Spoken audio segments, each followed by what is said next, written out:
up there. Many people have frustrations, trauma, overdue bills, depression, irritated heartache. They feel inconvenienced, hypertension, homelessness, or all kinds of issues that sometimes bring about stress. And many times this can plague any human being at any point in time. What we realize is that our bodies are always trying to adapt to stress. Now, this can lead us to stressing. So Stephen, you talked about stress. Sorry, because I think this is quite important to highlight. So when we're talking about stress, sometimes it's not conscious stress, because I use myself as an example. I don't classify myself as a stressed out person. My outlook and views on life are very much, enjoy every day. The glass is always half full, a very optimistic, happy-go-lucky person.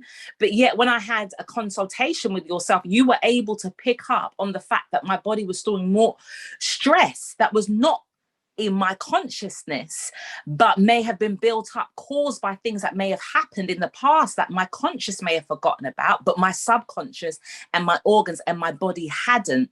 So when we're talking about Mariandina and talking about the B, the one that balances the hormones, will this be able to alleviate and really help the body to de-stress?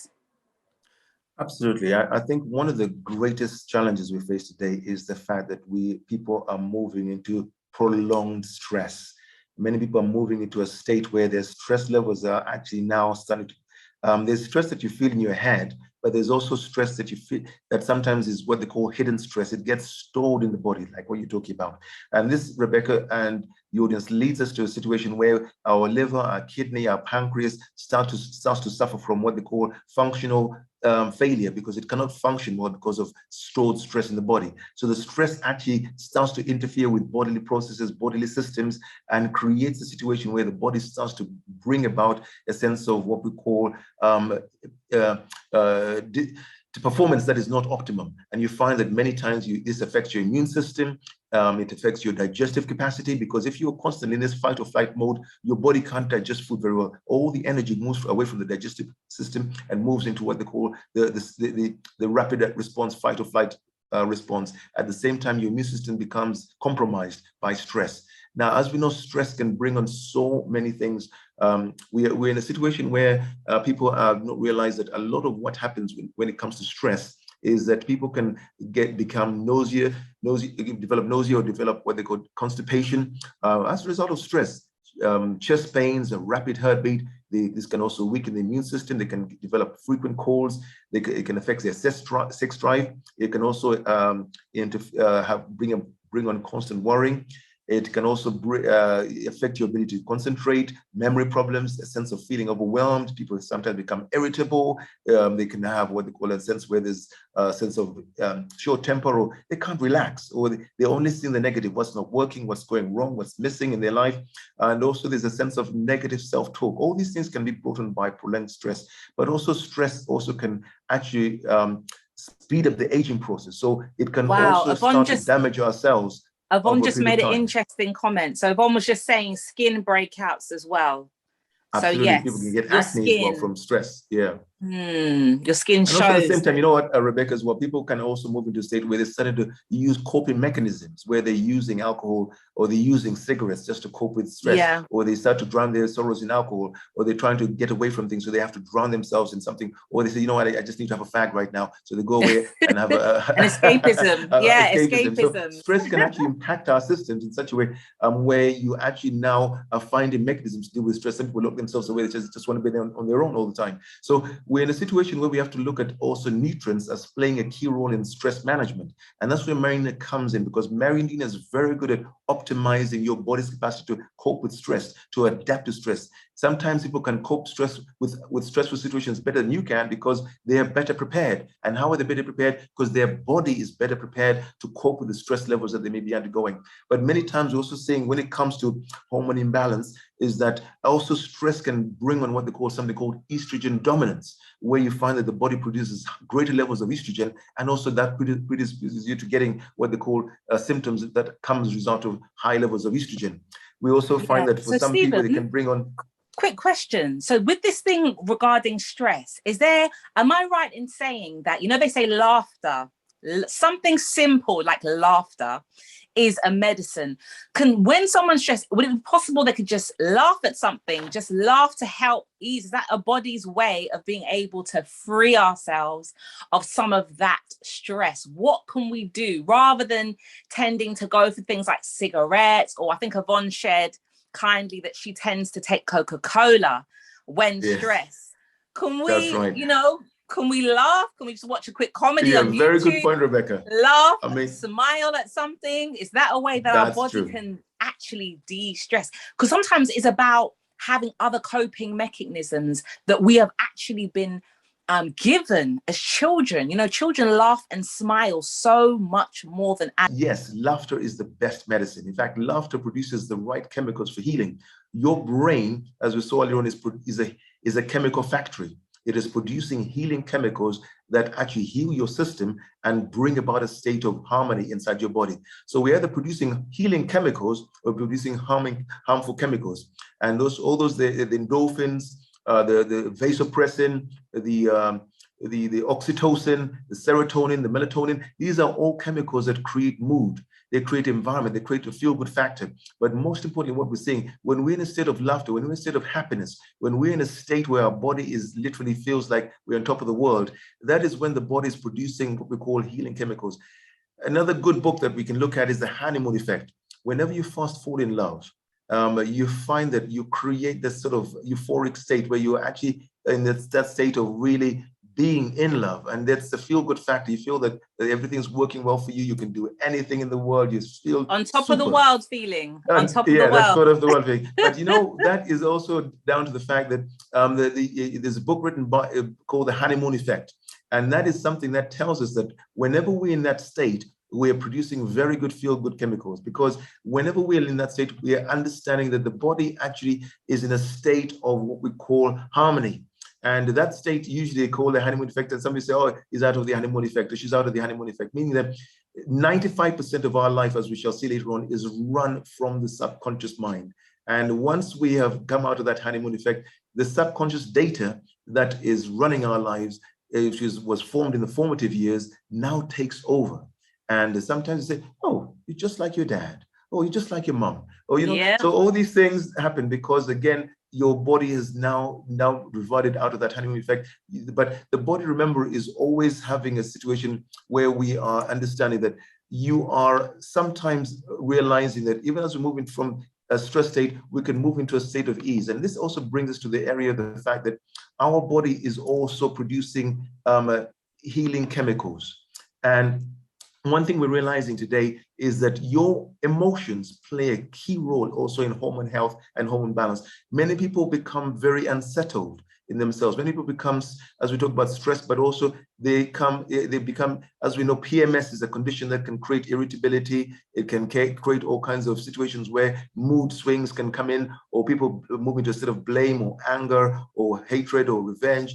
And sometimes some men may say, you know what, in the office they may say, oh, it must be that time of the month. She's going through this. So the reason why they say that is because the hormones are now in full swing, giving you an expression of what you are experiencing. But the emotional body is so powerful. And we are now realizing that you are literally in a state of feeling something every moment of the day.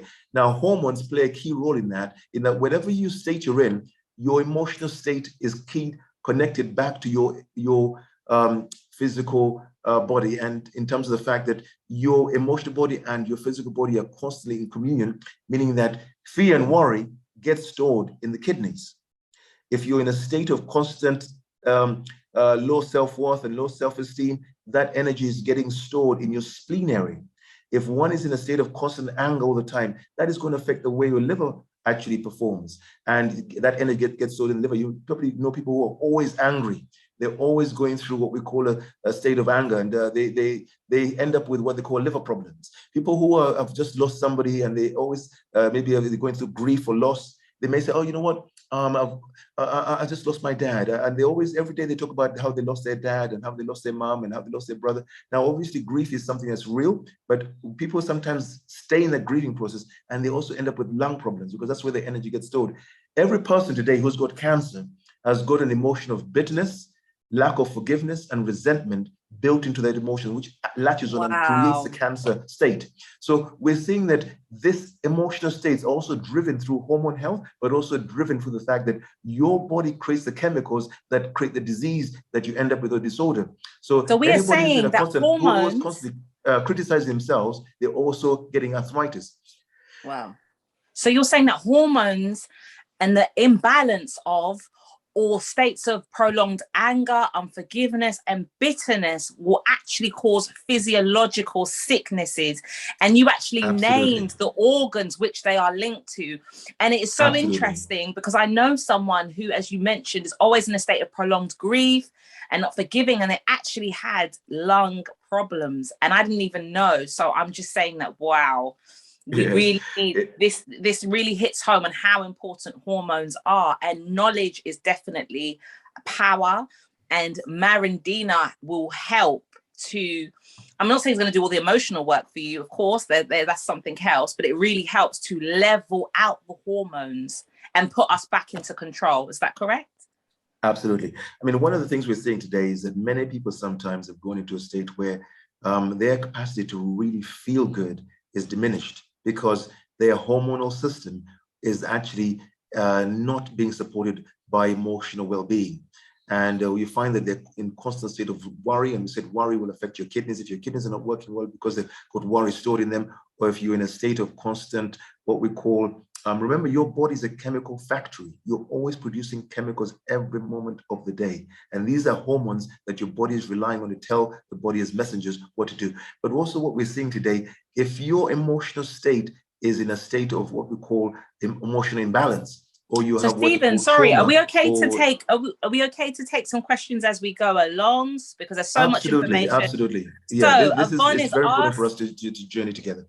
Yeah, so Yvonne is, okay, apologies. Anne first asked the question. She says, does taking rest or sleep take away stress? At times when you try to sleep, you fail to. So I think what she's saying is obviously asking a question with regards to this rest and sleep help take away stress, and what happens when we cannot sleep because we are stressed. Now, very, very important. As we know that hormones like the thyroid gland is very important in terms of really managing sleep patterns. If you have a thyroid imbalance, you will have what they call sleeping problems as well. If you're low in beta carotene, you'll also have sleeping problems. If you are in a state where you are actually, sometimes people they go into bed to sleep, but they can't sleep because they're stressed. And this stressed state can mean that the body never actually moves into as some people are relying on sleeping aids. They have to take sleeping tablets just to fall asleep. So all these things are literally coming back to the fact that, yes, whenever you are trying to look at distressing the body, or whenever you're looking at ways of relieving stress, you have to remember there's two types of stress. There's one that is actually that you feel in the moment when your boss tells you, I need this assignment in by this time, and you feel pressurized to get it done. Or you are in a situation in a relationship, and you have an argument with your partner, and you say to myself, oh my goodness, I'm stressed, I need to leave the house, and you go away. So you might be in a state where you are having stress from maybe the children are demanding something. Oh my goodness, I can't give it to them right now. You're in a stress. Or you might find that, so stress can come from many areas, but we also have stress that is actually stored in the body. Okay, and this stress is what we're talking about here right now. This stress is actually sometimes it stays at that level. It never leaves. It's like a sponge that has soaked up the stress. And sometimes people get stiff shoulders. Sometimes people get into a state, even a sense of way of relieving stress is maybe using the people, sometimes people go for a steam and sauna as a way of relieving stress. Other people may go into a state of having a deep tissue massage, again, to knead the stress out of their body. Again, they feel so relaxed after that. Other people burn some sort of diffuser. They can burn either passion flower oil, or they might burn something in a diffuser, again, to help them to stress, like jasmine or sandalwood. That's, again, aromatherapy that helps us to relax. Again, the best way of really dealing with stress is using something called passion flower. Passion flower extract is fantastic at helping people to de-stress. It pulls out a lot of what we call the stored stress. And you can find it in any of the supermarkets today in a sort of sometimes called passiflora. And you can take that as a tea bag, as tea, regularly, to help you to really pull out the stress out of your system, and you'll feel better for it. But many times we realize that stress can also be related to the fact that we're lacking certain key minerals. That's what we talked about within the Mariandina. That's why when people, especially with Mariandina A, which has got a range of minerals that actually combat stress, you find that people, when they take it, they feel good within themselves, because again, it helps them to de-stress and also helps them to remove a lot of what we call the body's inability to manage or deal with stress. Some people can be in the same situation as you are, but deal with it much better than you, because their body's better prepared to deal with stress. And you will just collapse into what they call a state of what they call disarray and try and say, you know what, I can't deal with this, and run away. So we are also looking at what they call body preparedness and body readiness, and how the body manages stress, how the body deals with stress, how the body adapts to stress. That's why we also engage things like adaptogens. These help us to adapt to our environment.